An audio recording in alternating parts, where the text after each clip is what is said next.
Stress from my job almost killed me. Now, let me give you a little bit of background on what my job is.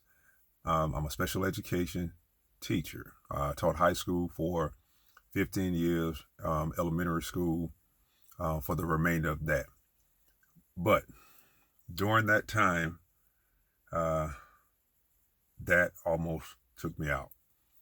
And how? Because I wasn't paying attention to the warning signs that my body was giving me. And my doctor, he kept telling me, because I go to the doctor about different things. And it always seemed like it was something else that was happening. I ended up on 16 different medications during this time. And my doctor finally told me, he was a black physician, primary healthcare physician.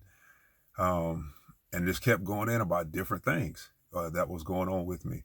And he said, Maurice, I think this is stress.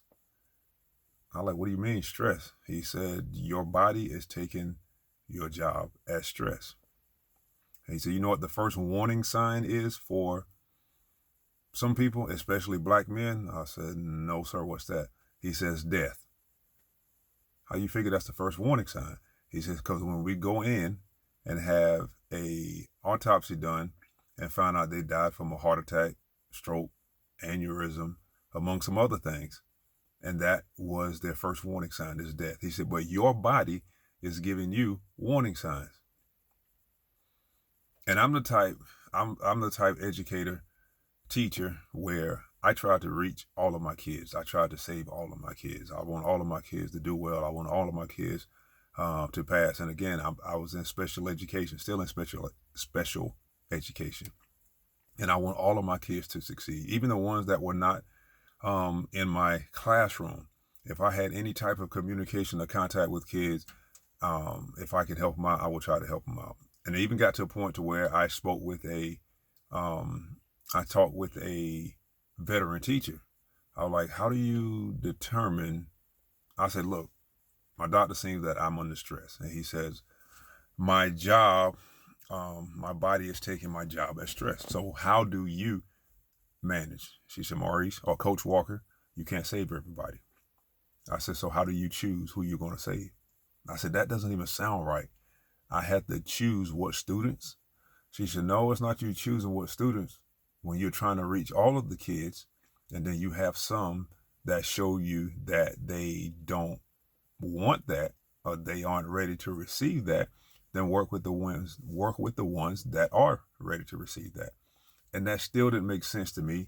In my mind, I'm thinking, okay, they may not know it then. They may have grown up in a family that they didn't have the leadership or the guidance, or mom was working all the time. They come out of a single parent home, so mom had to work. They at home taking care of themselves while mom is at work. I was grateful and blessed because my mom worked all the time, but my grandparents lived right next door, so my grandparents helped raise me. So I always counted that as a blessing when that was done. And then when I got into education and saw that with these kids, and how do you pick and choose? There are some kids that I kept trying and wanted to give up on because I didn't see anything, and I tried one more time and it helped them. There are some I kept trying, and it never happened. I have some of my kids that I've dealt with or worked with that are in prison because some of the choices. I have some kids that I had the privilege of working with that are doing well, that are doctors, lawyers, performing artists. But I've always had a heart for the underdog, the less fortunate, and just seeing my kids and seeing my students, it just affected me like that. And I could not leave work at work. So that was some of the advice too. Hey, Coach Walker, leave these kids at work. Leave their problem at work. I couldn't do that. And my doctor told me, he said, look, you're going to have to find some way of managing your stress. If not, it's going to kill you. And it got to a point to when I was going in and seeing, he said, look, I'm going to put it to you like this. It's either your career or your life. He said, your body is giving you warning signs. I was on 16 different medicines. I was everything from high blood pressure, high cholesterol, irritable bowel syndrome, like a severe case of it. And that was like every few minutes, anything I ate or drank within 5 minutes is running straight through my body. Like, I couldn't leave home to go to work for like 6 weeks. I was out of work for 6 weeks. And my doctor, he used to always tell me, he said, Coach Walker, if you drop dead right now, that school is not going to skip a beat. They're going to get a sub to put in your classroom until they hire somebody. They may come to your funeral. But you're thinking that you can't miss work. You're thinking that these kids can't make it without you. And it's killing you. And it's either your career, you have to make a choice, your career or your life. Your body is giving you warning signs. He was like, you told me your second year in education, you had a heart attack. I'll tell you about that later. He said, your body is giving you warning signs. And I had to make a decision. Even then, when he told me that, I didn't make an immediate decision because in my mind, I'm still thinking that I'm not stressed. How am I stressed? But what I found out was it wasn't the kids that were stressing me. It was all the other stuff that came along with it. The paperwork, the politics, is all of that stuff. Just, if you know about special education, it's 3 letters a lot of teachers don't like. IEP. And those that are in special ed know what those 3 letters mean. I didn't like them, couldn't stand them, whatever. But what my doctor said was right. It didn't kill me. I didn't die. But when I was out of work for 6 weeks, I didn't get a phone call from anybody from work. No, I did. I got one phone call. And that phone call was to let me know. No, it wasn't even a phone call. It was a knock on my door. And when I went to the door while I was out sick, when I went to the door, it was one of my coworkers. Hey, how you doing? Thinking to come by to check on me, Coach Walker. I'm so sorry. They wanted me to come by and pick up the IEPs. It wasn't to check on me to see how I'm doing.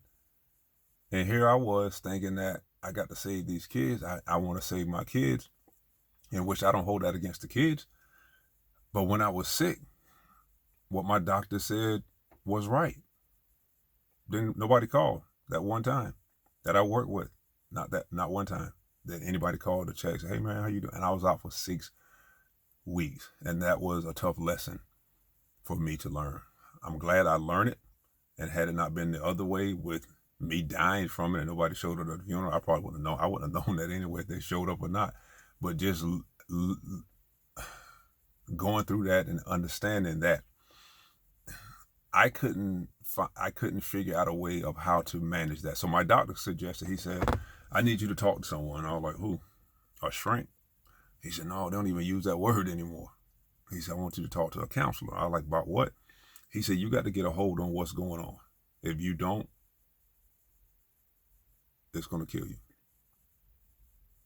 Your body is showing you that there's different stuff that's going on. I had arthritis throughout my body. My skin was peeling. My whole, I wish I could show you the pictures. My skin peeling and flaking off, and it was so painful. And my whole face and my scalp and a spot in my chest, I would shed skin. I have to peel it off every day, sometimes 3 or 4 times a day, because my skin was growing back that fast. It was an undiagnosed condition. It's still undiagnosed. So I was on 6 different medicines just for my skin.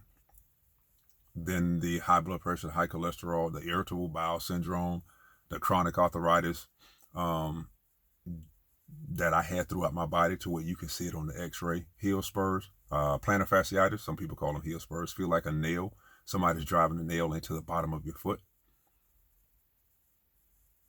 I'm sharing all of this, and I can go on more about what I went through because of my job that I enjoy doing. I love working with kids. I love working with special education kids. I enjoyed that. And because of that and me, my desire for it, it was hard. And even when seeing a counselor, I'll talk about that at another time. I did end up seeing a counselor. I'll let you know how that went. And but eventually, this is what I had to do. Teachers, we don't make what we deserve. The pay that they give us is pay, but it's not what teachers deserve. It's not at all. I don't care what state in these United States, as educators, as teachers, we don't get paid enough. So I had to make a choice to either get out of education or do something different in education. So I went from being the teacher in the special education room to an assistant in the special education room, which removed all of the paperwork, all of the stress of the faculty meetings and all these other meetings, and always the one that had to talk to the parents, which that didn't bother me.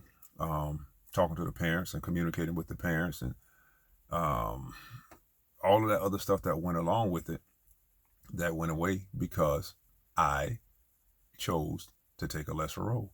Now, in a lesser role, of course, there's less pay. Major less pay from being an assistant, from being a teacher, special education teacher, to being an assistant, instructional assistant in a classroom. There's a big pay difference.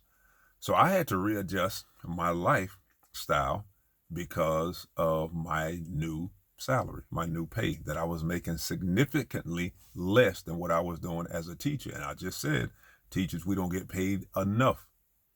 Even right now today, so a lot of teachers are working 2, sometimes 3 jobs just to stay above water. Not to thrive, but to stay above water. So I had to readjust my life because of that, because of my health. 16 different medicines. And then my body started doing some other stuff, and I started looking up things, and I was looking up the names of these medicines and the side effects. These medicines was causing other problems. It was helping with one problem, but it was causing something else. And I got to a point one week, I stopped taking all my medicines. I stopped taking because my body couldn't take it anymore at all. I couldn't. And I just stopped. And during that time, a friend of mine introduced me to, it's a natural supplement. I didn't know anything about it. I got something I want you to try. I'm like, what is it? And I tried it, and that helped me out tremendously. But the major thing was, along with that, I changed my profession. Still in education, but I got out of the teaching role, and I am an instructional assistant. And when I was the teacher, I always told my instructional assistant, all of us in this room, we are educators. We are teachers. And I told my kids that. And she's not an instructional assistant. She's the other teacher in this room, along with me. So both of us, the adults in this room, all of us are teachers, in which they are. That's why I don't even like using the word assistant, instructional assistant. But I'm saying all that, and I shared my story with you, some of my story with you, to let you know that sometimes you have to make the tough choice. You have to make the hard decision. I learned that I can't put a price tag on my health. I can't put a price tag on my peace of mind.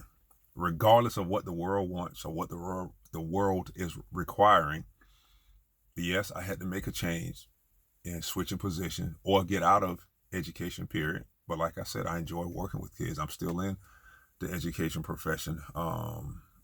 And yes, it's much less than what I was doing as a teacher, but I'm still around my kids. I still get to help my kids. I still get to help the parents that are dealing with kids with disability. That's the first time in their life, so that they're dealing with with their child that has a disability. So I enjoy doing that. But for those of you that think stress won't take you out, it will. And it almost took me out. It almost killed me. And if it wasn't for my doctor being persistent and telling me and just being straight up blunt, he said, Coach Walker, I'm just going to tell you like this. It's either your career or your life. And your body is giving you warning. And I go to your funeral, I'm like, well, his body was telling him he needed to do this, this, this, and this. But he chose not to. And I thank God for my doctor that he stayed persistent with me, and that I had sense enough to eventually to make a change. I'm sharing this with you because right now it's Sunday, and on Sundays a lot of people are thinking, oh, I got to go to work on tomorrow. So just the stress that goes along with your job, don't think that that job can't get along without you. It can. It will if it needs to. Don't think that you're that good that you can't be replaced.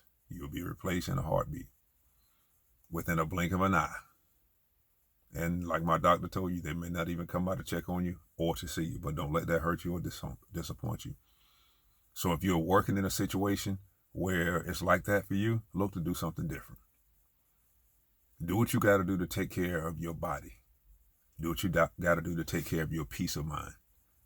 Okay? You deserve it. It's worth it. Stress is real. Don't ignore it. Don't let anybody tell you that it's not stress. It can come in many shapes, different forms. It was coming through my skin. It was coming in different parts of my body, the irritable bowel syndrome, just the different, the heel spurs, the arthritis. And I was in my mid-30s when I was going through all of that. I was in my mid-30s. So I just wanted to share that with you. I hope it helps someone. If any of you are, if you're going through anything like that, if you don't mind sharing or comment, or somehow DM me some way. I don't know if you can DM somebody on YouTube or what. But your health is, you got to take care of yourself. You got to take care of your body. No job is worth your health. I don't care how much money. Because like my grandmother used to say, when you're dead, you're done. That you can't go back. You can't come back and do it over. When you're dead, you're done. Take care of yourself. Listen to your body. Listen to your body. Start taking care of your body. All right. I love you. I hope this was helpful. If you like the content that I'm sharing with you, subscribe and hit the notification bell. You get a notification each and every time that I share. Right now, I'm doing a video every day. So, all right. Take care. God bless. And I hope to see you in the next video. Have a good one.